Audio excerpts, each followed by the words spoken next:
Welcome everybody. Just about 4 or 5 years ago I started a lecture like you're about to hear by Dr. Graham, and this lecture completely changed my life.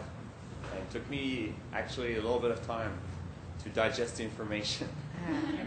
But this information was so important that it enabled me to really succeed with my health and raw food diet.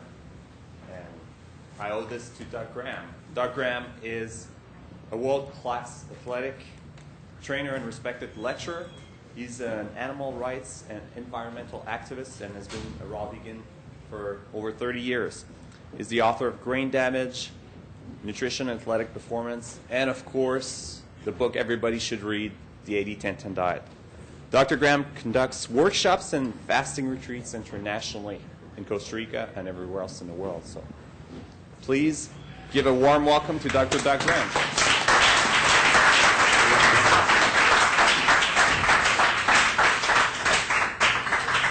Thank you so much. It's truly a pleasure to be here, and as I always say, it's a pleasure to be anywhere. It's really a pleasure to be here, and I don't know if I'm going to wow you today. There's so much to do that I probably will never do this talk again. It will become a week-long seminar instead, because to try to pack it into an hour is fruitless. I really want to have a good time. I have ground rules before all my talks. I'm not here to tell you what to think. I'm really here to get you to think. I'm not going to play doctor from the stage. Yes, I am a doctor, but I can't give you specific medical advice just because you say my knees hurt, what should I eat? I can't go off of that. I won't be so disrespectful as to guess about your health. I think it's important to understand that education does actually matter when people are guiding you. It's important to look at the education that people have before you take their advice in this particular field or that particular field. I trust my auto mechanic to fix my car, but I'm not getting dental advice from him. Yeah? And on through the various things. And we're in a world where so many people are so enthusiastic. It's nice to see the enthusiasm, but don't mistake enthusiasm for education. A lot of times people present their side of the story, and I'm totally in favor of people presenting their side of the story, but when they don't want to also deal with the other side of the story, for instance, we've bumped into an issue which I'll discuss a little bit today, that essentially the entire concept of calories is a dead issue. Let's not discuss calories. Calories don't matter. I find that calories are essentially our fuel, and I differentiate fuel from energy. Like the battery in your car provides energy, but the gas in your car provides fuel. You need both, and they're not interchangeable. They're separate, different things. You go to bed at night because you're out of energy, not because you're out of fuel. And you wake up in the morning with more energy, and you haven't taken on board any more fuel. Well, at least most of us didn't eat during the night. Isn't that, that's the new diet, right? Don't eat while you're asleep. So I differentiate between energy and fuel, and we measure fuel in terms of calories. And so far, at least to date, no one has been able to show us scientifically documented, credible individuals that can live for extended periods of time, decades or longer, without taking on board fuel. There is a chance that everyone in the room will not eat for the next hour. That does not make us breatharians, except for that hour. By that method of monitoring, I eat for less than an hour per day. And It means I don't eat for 23 hours out of every day. That's about, makes me a 96% breatharian. But I don't call myself breatharian most of the time. I'm a high breatharian. If you're eating fuel, you're eating fuel. If you're eating cooked food, you're eating cooked food. And to say, look, we just don't want to discuss the calorie issue because it would blow our whole theory. Really just doesn't fly for me. I'm willing and open to look at all aspects and deal with anything. If you want to know about why various people say what they say, don't come to me, go to them and ask them why they say what they say. If what they say doesn't add up in your understanding, ask them to explain it, and usually they can. And a lot of times it's because you didn't understand what they were saying. They can explain it. But if they just don't want to even discuss it, if you want to know the science behind what they say, I'm happy to discuss that with you. But I'm not here to discuss personalities. I respect everybody that's here. I'm glad everybody is here. I think that everyone, both leaders, attenders, and supporters, everyone is adding to the fabric of what is making and developing the raw food consciousness in the world. I'm thrilled to be part of the 80-10-10 movement, the only segment of the raw population that is growing steadily. And I believe we'll continue to do so. I started out looking at fruit as a sweet treat. And somewhere in the 70s, started eating fruit for breakfast as a rule. It became more than just a guideline. It became my rule. And even then, once or twice or 3 times a year, I'd have something else for breakfast. There's room for that. If you don't want fruit, you want something else. By early on in the 80s, I started wondering, I remember vividly wondering, after lunch, saying to myself, I wonder what would happen if I had had fruit for lunch instead of this dry sandwich or whatever it was that I'd had. And, you know, I must have had that wondering a couple of hundred times before I had it before lunch.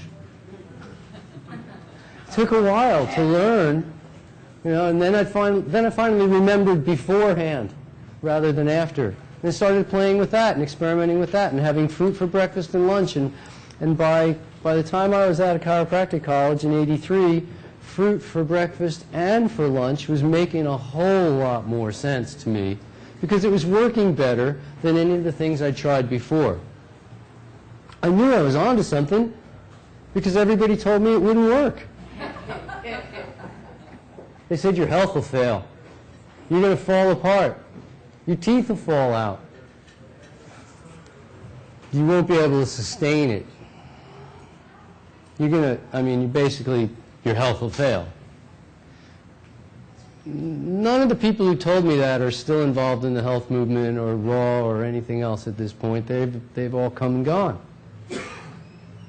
But I still found it was incredibly difficult to stay on the raw path and or stay fit and healthy. And I experienced cravings.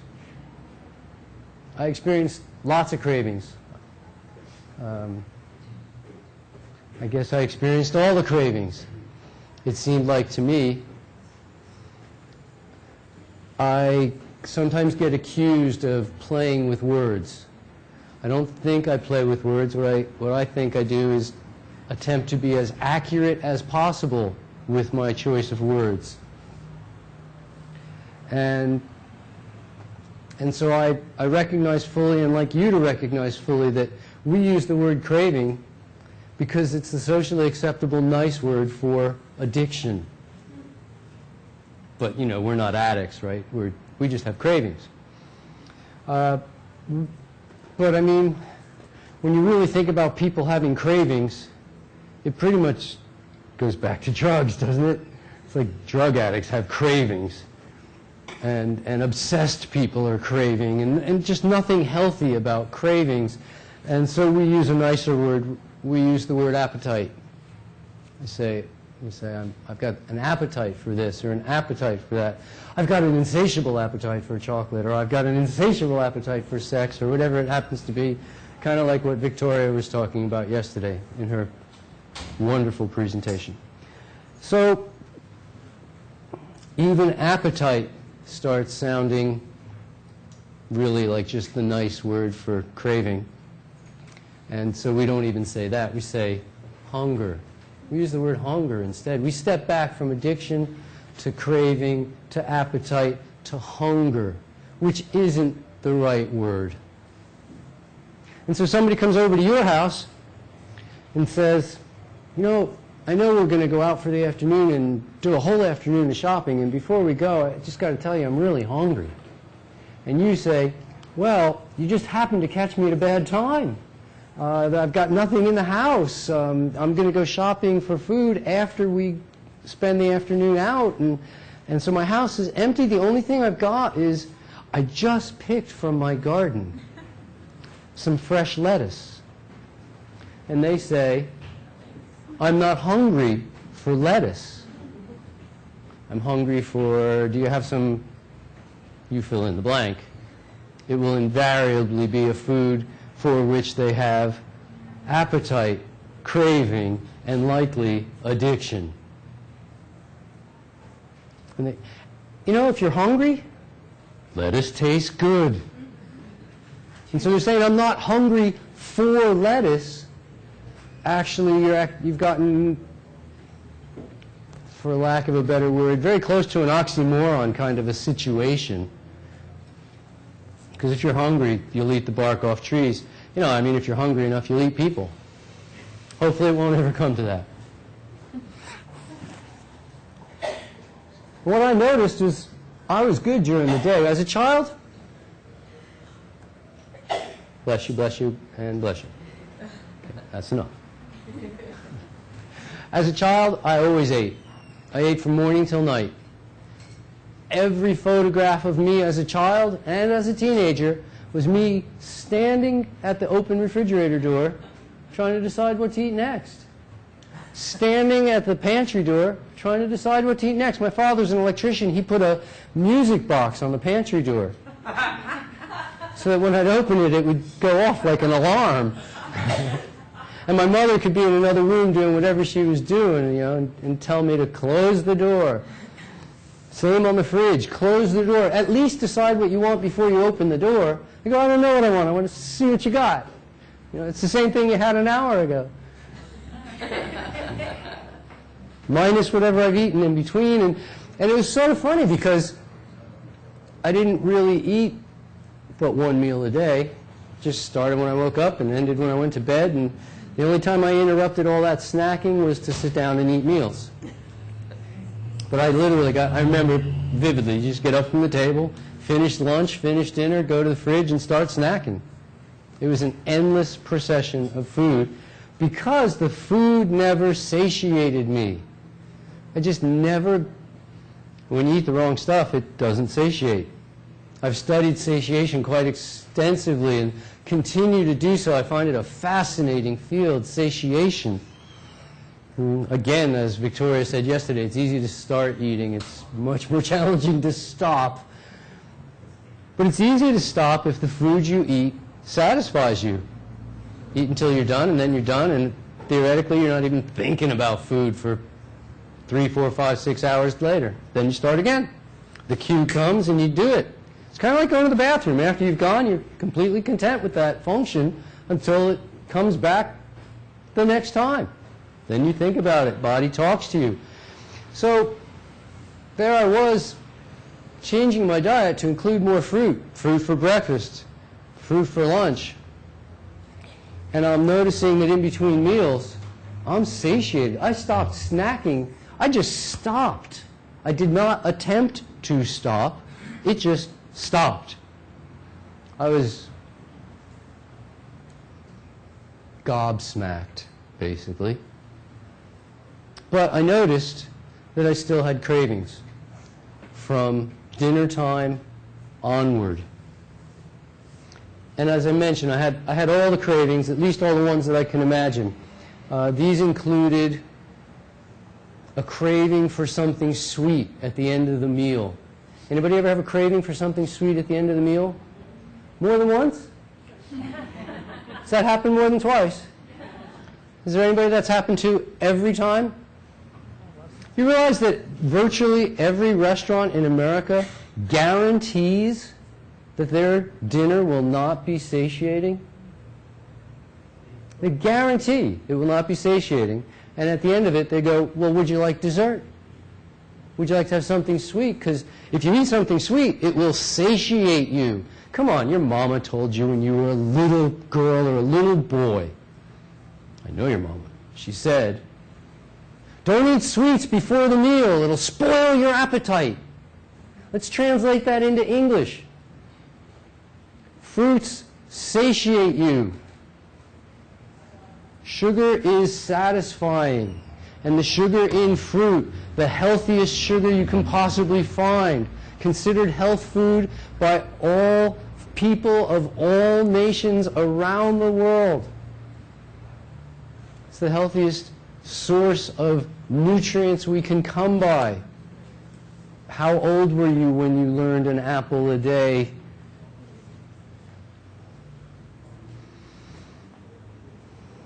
So I'm craving sweets at the end of the meal and just having no idea why. I mean, come on, I'm eating. Breakfast is fruit. Lunch is fruit. I'm still looking for sweets at the end of the meal. I'm not always looking for sweets at the end of the meal. Sometimes I'm looking for heavy food at the end of the meal. I'm really wanting something heavy. I think I'm going to have a couple of nuts. I'm a vegan nowadays, you know. I'm going to have a couple of nuts. Anybody? I think I need maybe another avocado.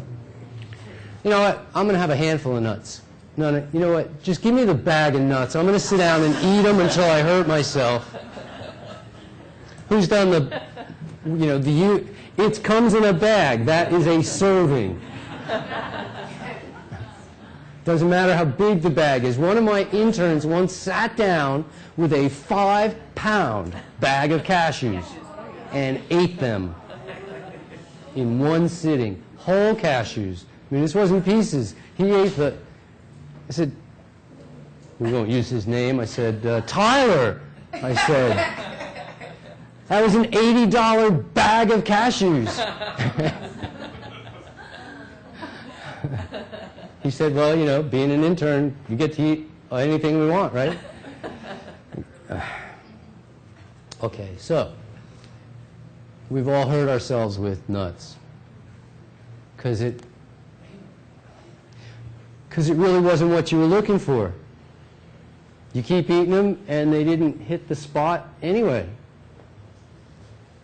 You eat them until you go, you know what, this is going to be worse coming out than it was going in.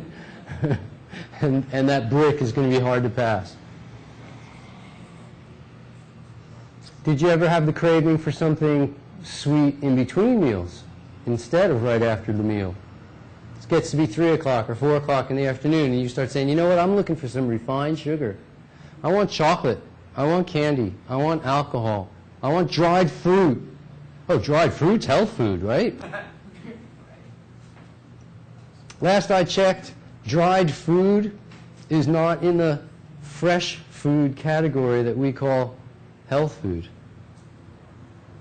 Dried food has the water removed. That makes it refined food. It is no longer whole food. It is no longer fresh food. Whole, fresh, ripe, raw, organic fruits and vegetables, those are the critical, definitive terms that we use when defining the quality of food on your plate. Is it whole? Is it fresh? Is it ripe, raw? Is it organic? Is it fruits or vegetables? The more of those you eat, as you increase the percentage of those foods on your plate, the better your food source, the better your diet is becoming. I always found this one interesting, and I'll put it up for the visual model. We'll get it where you can see it. Try not to tip the board.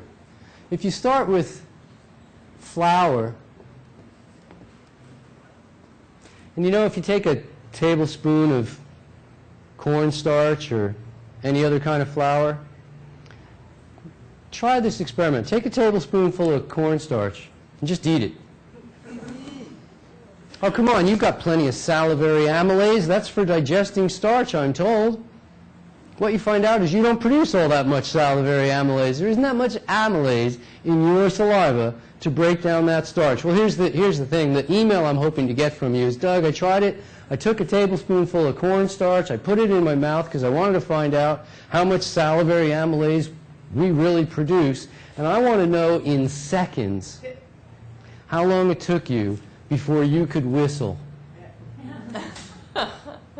Because a mouthful of cornstarch blowing out your mouth does not count as whistling. Okay? It'll take you some time to digest that cornstarch.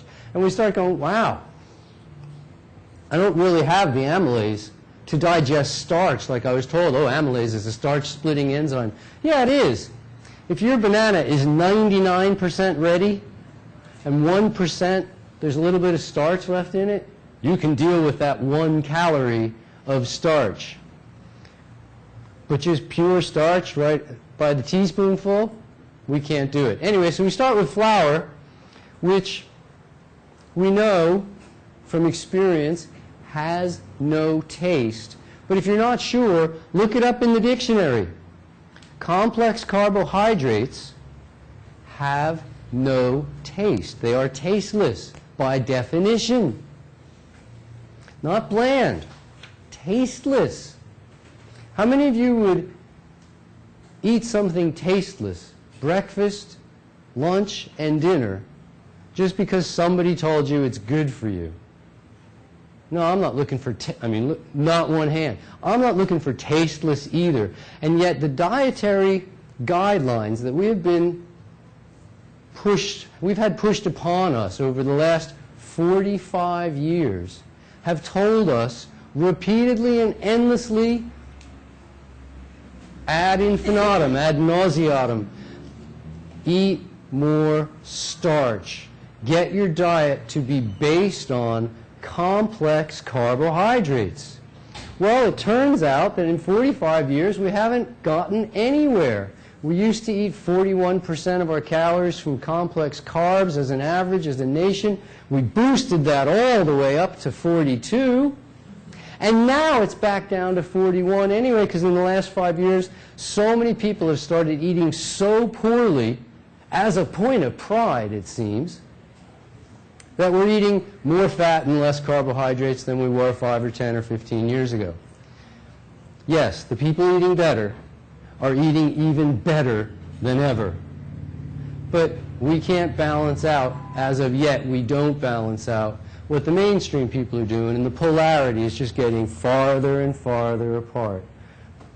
And so the people look in your grocery cart, and they're amazed at what they see. And if you happen to look in theirs, you're equally amazed at what you see in their cart. And we start with flour and we add water, and we end up with good old white grammar school paste. I know none of you ever ate the paste.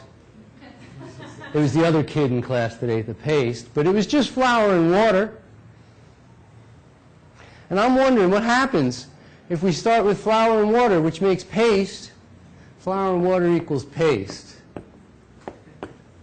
Okay? And then we add eggs and sugar. And I'm curious, did we remove the paste? No, the paste is still there. In fact, the paste is so much still there that it now equals pastry. Where'd the paste go? It's still there. It's still there in the name. It's still pasta, and it's still pastry. It would be like pasta without the sugar and pastry with the sugar. but it's all still paste. And we recognize that it's paste, and we say it in the name, and we understand it, and we just don't want to think about it. Don't want to think about it. There's a tremendous number of contradictions we just don't want to think about. We just want to keep eating what we want to keep eating. Which is why the 80-10-10 diet is not the best diet in the world. I'm the first to admit it. It's not the best diet in the world. Best diet in the world is the one where you can eat whatever you want, whenever you want, and there's never even one single consequence. Nothing negative happens. The planet doesn't degrade, the animals aren't harmed, your health just keeps on blooming, and everything is good. Your emotions stay on a steady keel, and everybody's happy, and nobody gains an ounce, and everybody's all is well in the world. But that diet doesn't exist, because there's always consequences to every action.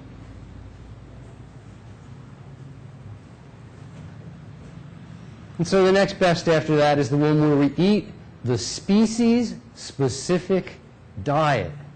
If you walk away with a good phrase this weekend, walk away with species-specific diet. Every creature has a species-specific diet. And in fact, except for the ones where we've tinkered with the animals, every animal eats their species-specific diet. And within that species, there are often dozens of blood types. There are various skin tones. There are differing amounts of hair and hair color and eye color and size and shape. And in most species, not all, but in most species, and certainly in all of the mammalian species, there is the phenomenon that shows the largest difference that there ever could be. Now, I understand that there are differences between each and every individual and the next. There are some 1.5 million differences, in fact, if we want to get pretty nitpicky about it all. But there are some 250 billion similarities, giving you roughly 1 trillion similarities for every difference, depending on how fine-tuned you want to look into things. Do you want to use the 1 or do you want to use the trillion? Do you want to bet your life on the 1 or bet your life on the trillion? I'm going to go with the trillion personally. Because the biggest difference that there is was written about by a man named John Gray, who says men are from Mars and women are from somewhere else, or whatever he said. And if you can show me that the male lion eats different food than the female lion, or the male zebra eats different food than the female zebra, or the male dog eats different food than the female, this is going to be tough to show, huh? When we go downstairs and the speakers go, well, this is the latest thing, right? There's the male diet and there's the female diet, and never the twain shall mix, or people are going to say stuff about your sexuality besides. No, folks, that's the biggest difference there is between people, and no one's suggesting we should eat different. And they go, oh, you know what, you're a type A, you're a B, your children, well, one of them is an AB, and one of them is an A negative, and the other one is an O, and everyone in your family, you need to make 5 different meals for your family. One of them should be vegetarian, one of them should be a meat eater. Species-specific diet. We are designed to eat whole, fresh, ripe, raw, organic fruits and vegetables. All the fruit you want, all the vegetables you care for. Fruit is the source of fuel. Vegetables are the source of everything else. When you need fuel, you need fruit, because there's no other viable fuel source on the planet. It is simple carbohydrate in its most readily assimilable form. The simple carbohydrates in fruit are so readily assimilable that they require... I actually did say assimilable. I said assimilable. The fruits, the sugars in fruits are so readily assimilable that they require no digestion. That's pretty easy. They get assimilated. They get uptaken and assimilated without any digestion whatsoever. They're already in the form that they will be used by the body. Any other fuel must be converted to that form, fructose, glucose, in order to be used by the body. So it's kind of a very clean fuel to be able to take in exactly what you're going to use. It's ready to go, which is why it gets into your system so quickly while you're eating the peach. Sugars from that peach are actually being absorbed in the little vessels under your tongue. And you're uptaking sugar right into your bloodstream from under your tongue. You haven't even swallowed yet. That's pretty quick. Long before you finished eating the peach, the water, the sugar, and many of the other nutrients in the fruit have already made their way to your bloodstream. It's almost instantaneous. In fact, when I talk about fruit and tell people that I don't eat fast food, I tell them, no, man, I eat instantaneous food. It's a way better source. We can talk about virtually every health issue if we want. My approach doesn't really work that much with treating health issues. My approach stops causing health issues, at which point your body can revert back to its natural state, which is health. Health is the natural state. If you have symptoms, you've been causing them. And you've been causing them by providing for yourself something or some things amongst the substances, forces, influences, and conditions to which you subject yourself that haven't been in alignment with what your body truly requires. When you give your body what it needs, it thrives. That's the natural state, at which point it no longer has to send you symptoms. Then we don't have to treat them. We don't have to get into that entire mindset of how do I suppress my symptoms, how do I treat my symptoms, let me go to the doctor, maybe he can cut out my symptoms.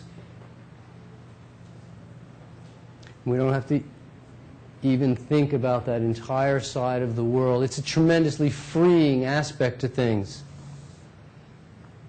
But people do get caught up, nonetheless, and they don't fully understand that when we eat cooked food, various nutritional compromises occur. Among them have to do with sulfur molecule in methionine. I'm not going to go into great depth. Trust me, I've got the science. If you want to see the science, I teach it at Raw Nutritional Science course and at other courses that I teach, and we can go into great depth. Here it's just to let you know that we know the mechanisms. You remove the sulfur from various sulfur-containing amino acids through the heating process, and the end result is that your adrenals get stimulated like crazy. Well, your adrenals are no different than your muscles in the regard that if you stimulate, and never allow sufficient recovery, they eventually just crash. And the technical term is adrenal fatigue.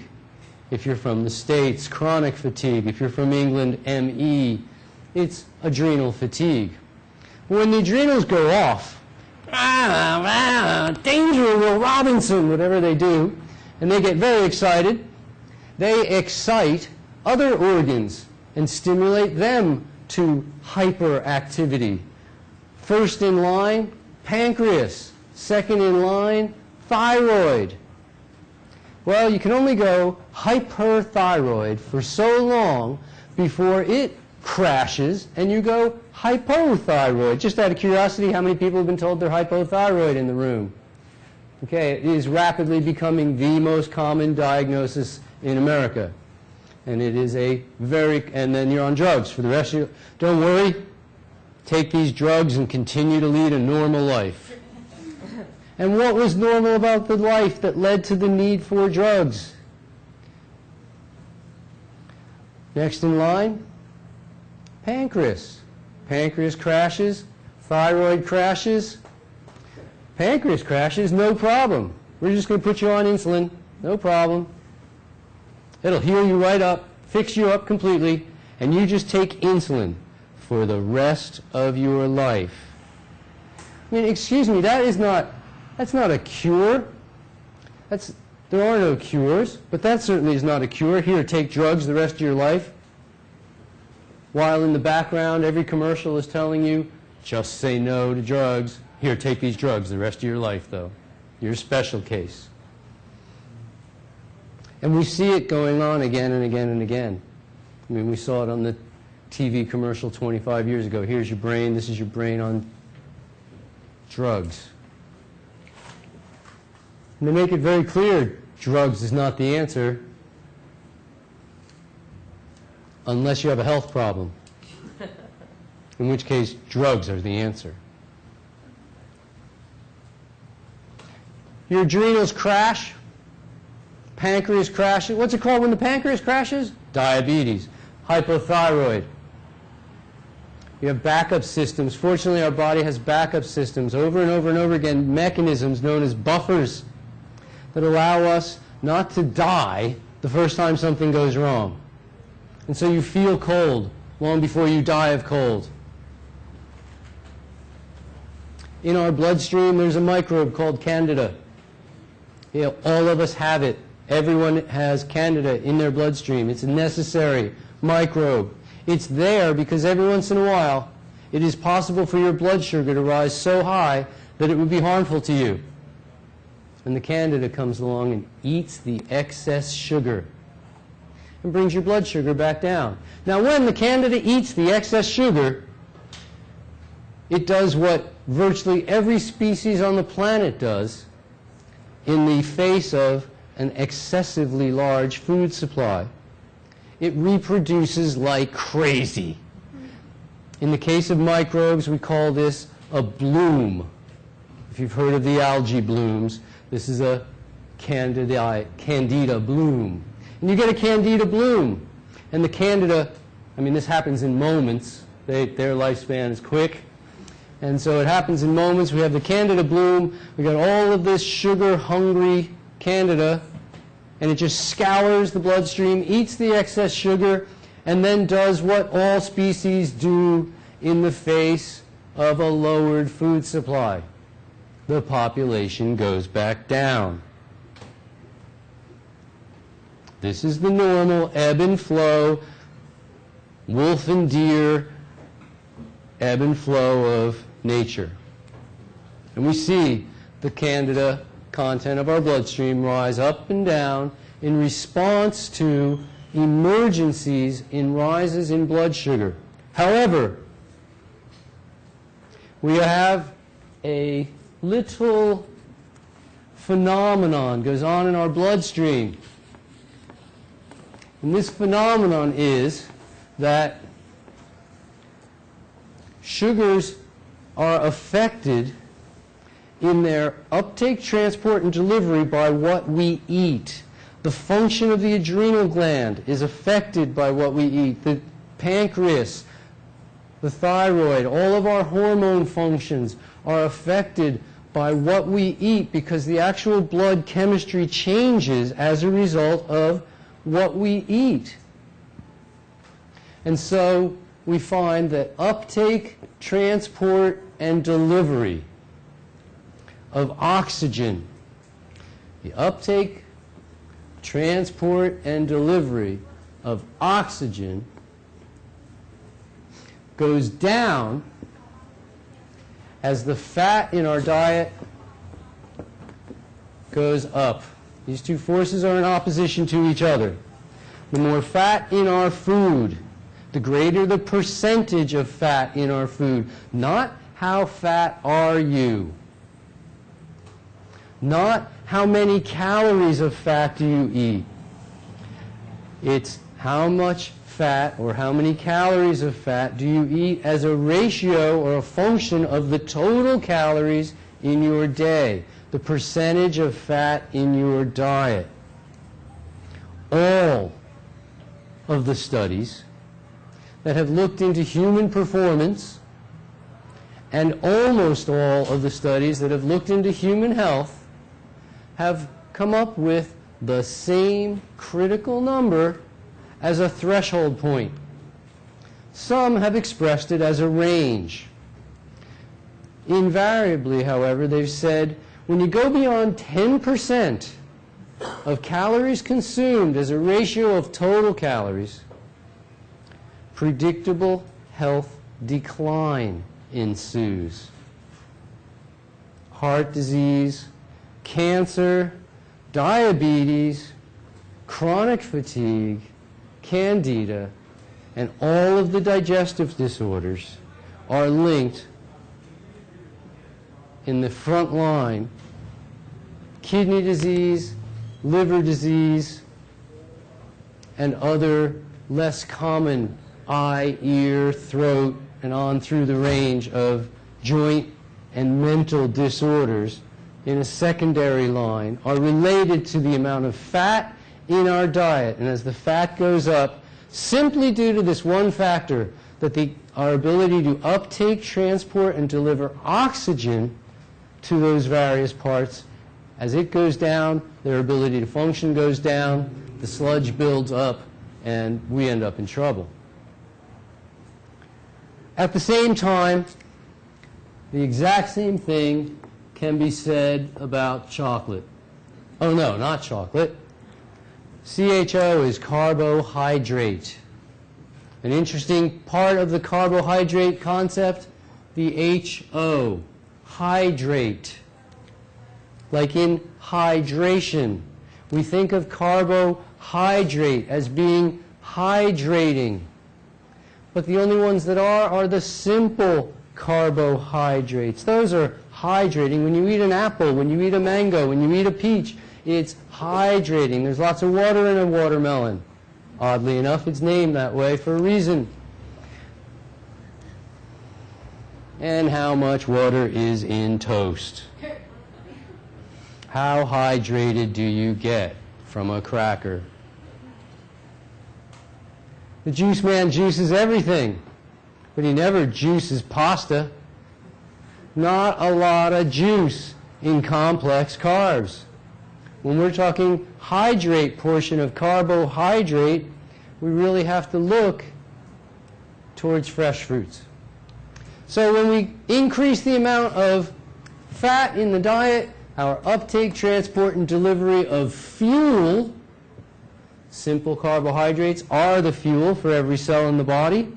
Our uptake, transport, and delivery of fuel goes down. As these two factors happen, the fuel can get into the bloodstream, but it can't get back out. We have an issue.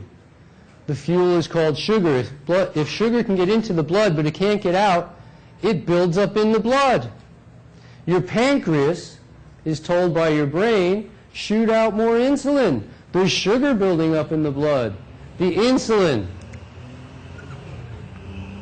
is coated in fat. The sugar is coated in fat. The two molecules bump into each other, go fat, fat, move on. They never even spot each other as insulin and sugar. The doorway, the insulin receptors that allow insulin to pass through the blood vessel and out into the extracellular fluid, coated in fat.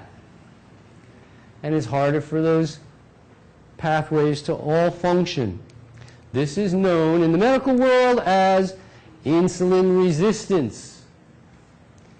All we do is lower the fat in the diet, and the person within 60 hours is no longer insulin resistant.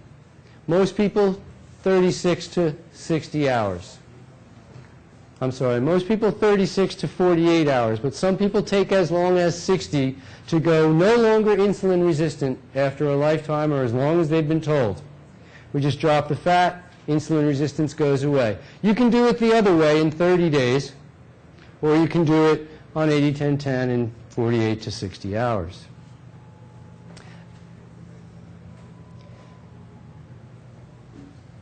The body puts out more insulin. Eventually, you've got double, triple, quadruple the amount of insulin you're supposed to have. Insulin just it's Terminator. It just keeps looking. Eventually, it finds the blood sugar. It transports it out of the blood into the cells. So much more insulin in there than there is supposed to be. And then suddenly, there is so little sugar in the blood, and you go hypoglycemic. Meanwhile, the pancreas can only keep this job up for so long. Eventually, it crashes. The pancreas crashes. The adrenals crash. Organs are failing left, right, and center. And who's left to do the job?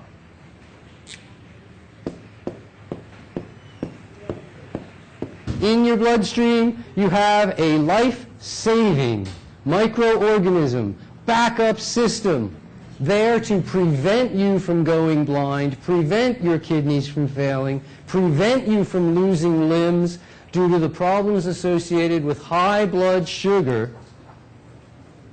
And the Candida microbe comes and saves the day yet again and blooms yet again. And so what do? We try to stop it cold. Oh, I've been on the Candida diet. People tell me, I've been on the Candida diet for the last 6 years. I'm going, Candida's got like a, what, 12-hour lifespan or something. You've been trying, you haven't been on the, you actually call it the Candida diet. What you need to go on is the anti-Candida diet. If you can't get rid of Candida in 24 to 48 hours, you're totally, totally missing the boat, or you have progressed far beyond just a Candida problem. You now have an adrenal problem. You now have a pancreas problem. You now have a thyroid problem. You now have a chronic fatigue problem.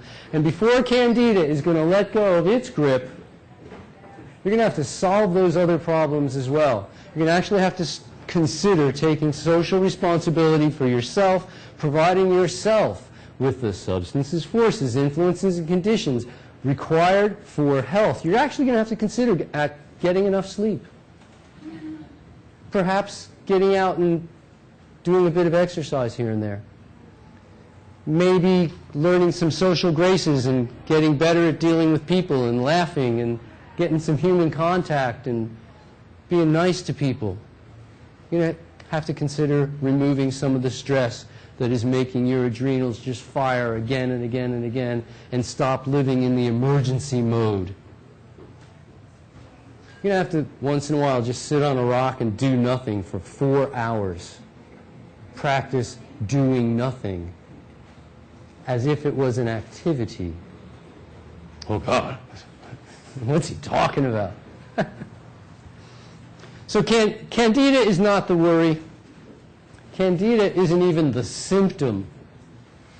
Candida is the messenger letting you know that something about what you're doing isn't exactly the way it could be. Fruit isn't the problem, and I agree with everyone who says that you can't eat a diet high in fruit if you're also eating a lot of fat. But there's no one recommending a lot of fat in the health world. And the only people in the raw world who recommend a whole bunch of fat say, calories don't count. Let's not count them. We don't want to do the math. When they a diet of fat and grass cannot add up to a sweet life. It just does not compute.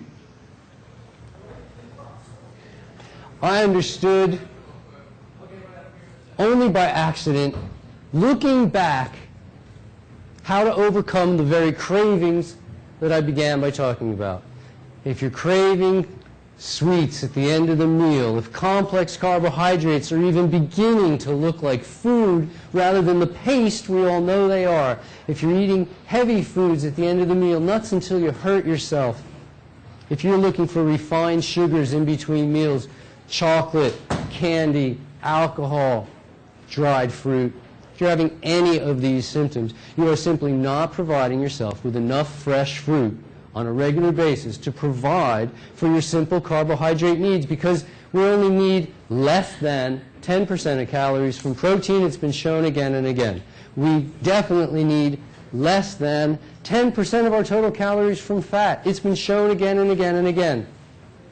Therefore, we must consume as a species an absolute minimum of 80% of our carbohydrates, 80% of our calories from carbohydrates. You get to choose which ones. Would you like to have cornstarch, or would you rather have the sweet life?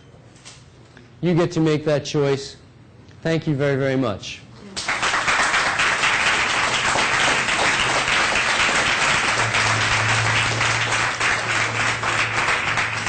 Thank you.